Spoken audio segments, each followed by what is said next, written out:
It doesn't make any sense. It doesn't make any sense economically, financially, politically, diplomatically, of course, morally, or in the humanitarian consequences of it. OK, well, let's look at one specific example, if we could. The government has given schools £3.1 billion out of £15 billion its own advisor said was now necessary to recover from the pandemic. And the cost of the 0.2% is £4 billion. So why should that money be sent abroad when we desperately need it to help children recover their education here?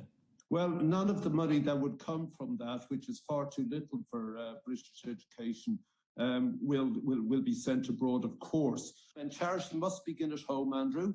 That's a given. But we spend somewhere in the region of 600 billion around health, education and welfare. What we're talking about is in total 4 billion.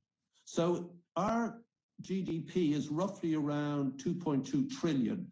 That's 220,000 billion.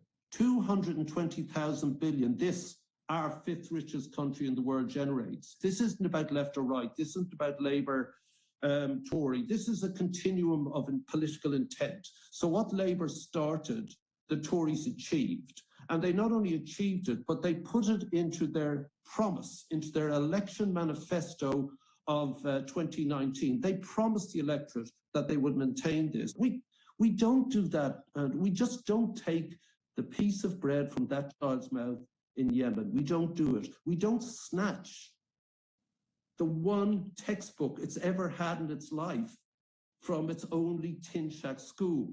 We don't fire the teachers and the nurses from the tin shack hospitals. And it is not in our interest to do that. We don't do that. It's political misfiring. It neuters our diplomacy. It emasculates us.